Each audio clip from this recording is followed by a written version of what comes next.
ಸ್ನೇಹಿತರೆ, ಇವತ್ತು ನಾವು ಫೋನ್ ಪೇನಲ್ಲಿ ಆಟೋಮೆಟಿಕ್ ಆಗಿ ಹಣ ಕಟ್ ಆಗ್ತಾ ಇದೆ ಅಂದರೆ ಅದನ್ನು ನಾವು ಸ್ಟಾಪ್ ಮಾಡೋದು ಹೇಗೆ ಅಂತ ಚರ್ಚೆ ಮಾಡೋಣ. ಅಂದರೆ ಯಾವುದಾದ್ರೂ ಆ್ಯಪ್ಗೆ ಇರ್ಬೋದು, ಯಾವುದಾದ್ರೂ ಸಬ್ಸ್ಕ್ರಿಪ್ಷನ್ ತೊಗೊಂಡಿರ್ಬೋದು, ಅಥವಾ ಫೋನ್ಪೇ ವ್ಯಾಲೆಟ್ಗೆ ಇರಬಹುದು. ಅಲ್ಲಿ ಆಟೋಪೇ ಮ್ಯಾಂಡೇಟ್ನ ನಾವು ಕೊಟ್ಟಿರ್ತೀವಿ, ನಮ್ಗೆ ಗೊತ್ತಿಲ್ಲದಂಗೆ ಕೆಲವು ಬಾರಿ ಕೊಟ್ಟಿರ್ತೀವಿ.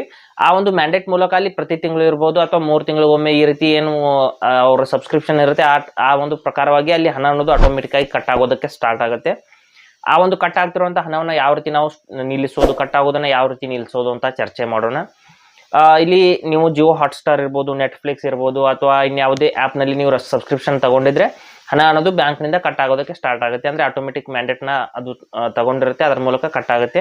ಅದನ್ನು ಯಾವ ರೀತಿ ನಿಲ್ಲಿಸೋದು ಅಂತ ನಾನು ಸಂಪೂರ್ಣವಾಗಿ ಇವತ್ತು ಹೇಳ್ತೀನಿ. ಹಾಗೆ ನಮ್ಮ ಚಾನಲ್ಗೆ ಮೊದಲು ಬಂದಿದ್ದರೆ ದಯವಿಟ್ಟು ನಮ್ಮ ಚಾನಲ್ನ ಸಬ್ಸ್ಕ್ರೈಬ್ ಮಾಡಿ ಮತ್ತು ಪಕ್ಕದಲ್ಲಿರುವಂಥ ಬೆಲ್ ಐಕಾನ್ನ ಪ್ರೆಸ್ ಮಾಡಿ ನಮ್ಮ ತಂತ್ರಜ್ಞಾನ ಆಧಾರಿತ ಬೃಹತ್ ಕುಟುಂಬದ ಸದಸ್ಯರಾಗಿ. ಸ್ನೇಹಿತರೆ, ಫೋನ್ಪೇನಲ್ಲಿ ಏನು ಮೊದಲು ಓಪನ್ ಮಾಡ್ಕೊಂಡು ಎಲ್ಲಿ ಆಟೋಮೆಟಿಕ್ ಪೇಮೆಂಟ್ನ ಒಂದು ಸೆಟ್ಟಿಂಗ್ಸ್ ಎಲ್ಲಿ ಇರುತ್ತೆ ಅಲ್ಲಿಂದ ನಾವು ಯಾವ ರೀತಿ ಅದನ್ನು ಪರ್ಮನೆಂಟ್ ಆಗಿ ಡಿಲೀಟ್ ಮಾಡಬೇಕು ಅಂತ ಹೇಳ್ತೀನಿ. ಫೋನ್ಪೇ ಆ್ಯಪ್ನ ಓಪನ್ ಮಾಡಿದ ನಂತರದಲ್ಲಿ ಮೇಲ್ಗಡೆ ಪ್ರೊಫೈಲ್ ಫೋಟೋ ಮೇಲೆ ಕ್ಲಿಕ್ ಮಾಡ್ಕೋಬೇಕು. ನಮ್ಮ ಒಂದು ಪ್ರೊಫೈಲ್ ಐಕಾನ್ ಅಥವಾ ಪ್ರೊಫೈಲ್ ಫೋಟೋ ಏನಿರುತ್ತೆ ಈ ಕಡೆಗೆ ಅಲ್ಲಿ ನಾವು ಕ್ಲಿಕ್ ಮಾಡ್ಕೋಬೇಕು.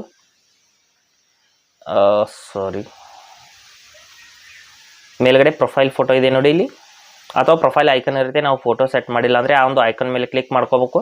ನಂತರದಲ್ಲಿ ಇಲ್ಲಿ ಮ್ಯಾನೇಜ್ ಪೇಮೆಂಟ್ಸ್ ಅಂತ ಒಂದು ಆಪ್ಷನ್ ಇದೆ, ಅಲ್ಲಿ ನಾವು ಕ್ಲಿಕ್ ಮಾಡ್ಕೋಬೇಕಾಗುತ್ತೆ. ಮ್ಯಾನೇಜ್ ಪೇಮೆಂಟ್ಸ್ ಮೇಲೆ ಕ್ಲಿಕ್ ಮಾಡಿದ ನಂತರದಲ್ಲಿ ಇಲ್ಲಿ ಸ್ವಲ್ಪ ಕೆಳಗಡೆ ಬಂದು ಆಟೋ ಪೇ ಅಂತ ಒಂದು ಆಪ್ಷನ್ ಇಲ್ಲಿ ನೋಡಿ, ಒಂದು ರೌಂಡ್ ಇರುತ್ತೆ, ಅದರ ಮೇಲೆ ನಾವು ಕ್ಲಿಕ್ ಮಾಡ್ಕೋಬೇಕು. ಆಟೋ ಪೇ ಅಂತ ಕ್ಲಿಕ್ ಮಾಡಿದ ನಂತರದಲ್ಲಿ ನಾವು ಕೊಟ್ಟಿರುವಂಥ ಎಲ್ಲ ಆಟೋ ಪೇನ ಒಂದು ಲಿಸ್ಟ್ ಇಲ್ಲಿ ನೋಡೋದಕ್ಕೆ ಸಿಗುತ್ತೆ. ಇಲ್ಲಿ ನೋಡಿ ಎಲೆಕ್ಟ್ರಿಸಿಟಿ ಬಿಲ್ಗೂ ಕೂಡ ನಾನು ಆಟೋ ಪೇಮೆಂಟ್ನ ಕೊಟ್ಟಿದ್ದೀನಿ.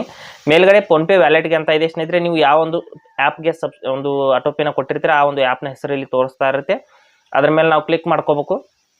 ಇಲ್ಲಿದೆ ನೋಡಿ ಮೇಲ್ಗಡೆ PhonePe wallet auto pay transfer ಅಂತ ಏನು ಇಲ್ಲಿ ಮೇಲ್ಗಡೆ ತೋರಿಸ್ತಾ ಇದೆ, ಅದ್ರ ಮೇಲೆ ನಾನು ಕ್ಲಿಕ್ ಮಾಡ್ಕೋತೀನಿ. ಅದನ್ನು ಕ್ಯಾನ್ಸಲ್ ಮಾಡ್ಬೇಕಂತ ನಾನು ಮಾಡ್ತಾ ಇದ್ದೀನಿ. ನಂತರದಲ್ಲಿ ಇಲ್ಲಿ ಎಲ್ಲ ಅಮೌಂಟ್ ಎಷ್ಟಿದೆ ಅಂತೆಲ್ಲ ತೋರಿಸ್ತಾ ಇದೆ. ಕೆಳಗಡೆ ಇಲ್ಲಿ ಮೇಲ್ಗಡೆ ಇನ್ನೊಂದು ವಿಷಯ ಏನು ಅಂದರೆ ಇಲ್ಲಿ ಪೌಸ್ ಅಂತ ಒಂದು ಆಪ್ಷನ್ ಇರುತ್ತೆ. ಆಟೋ ಪೇ ಇಸ್ ಆಕ್ಟಿವ್, ಇಲ್ಲಿ ಪೌಸ್ ಅಂತ ಇರುತ್ತೆ ಸ್ನೇಹಿತರೆ. ಅದನ್ನು ನೀವು ಯಾವುದೇ ಕಾರಣಕ್ಕೂ ತಗೊಳ್ಳೋದಕ್ಕೆ ಹೋಗ್ಬಿಡಿ, ಸೆಲೆಕ್ಟ್ ಮಾಡೋದಕ್ಕೆ ಹೋಗ್ಬಿಡಿ. ನೀವು ಪೌಸ್ ಮಾಡಿದರೆ ಕೆಲವು ದಿನಗಳ ನಂತರದಲ್ಲಿ ಮತ್ತೆ ಅದು ಆಟೋ ಪೇಮೆಂಟ್ ಅನ್ನೋದು ಸ್ಟಾರ್ಟ್ ಆಗುತ್ತೆ. ಅದಕ್ಕಾಗಿ ನೀವು ಪರ್ಮನೆಂಟಾಗಿ ಡಿಲೀಟ್ ಮಾಡಬೇಕು ಅಂದರೆ ಇಲ್ಲಿ ಕೆಳಗಡೆ ಬಂದುಬಿಟ್ಟು ಇಲ್ಲಿ ಡಿಲೀಟ್ ಆಟೋ ಪೇ ಅಂತ ಆಪ್ಷನ್ ಇರುತ್ತೆ, ಅಲ್ಲಿ ನೀವು ಕ್ಲಿಕ್ ಮಾಡ್ಕೋಬೇಕಾಗುತ್ತೆ. ಡಿಲೀಟ್ ಆಟೋ ಪೇ ಅಂತ ಕೊನೆಗೆ ಇದೆ ನೋಡಿ, ಕೆಳಗಡೆ ಸ್ಕ್ರೋಲ್ ಮಾಡಿದ ನಂತರದಲ್ಲಿ ಸಿಗುತ್ತೆ. ಅಲ್ಲಿ ಕ್ಲಿಕ್ ಮಾಡಿದ ನಂತರದಲ್ಲಿ ಇಲ್ಲಿ ಕನ್ಫರ್ಮ್ ಅಂತ ನಾವು ಕ್ಲಿಕ್ ಮಾಡ್ಕೋಬೇಕಾಗುತ್ತೆ.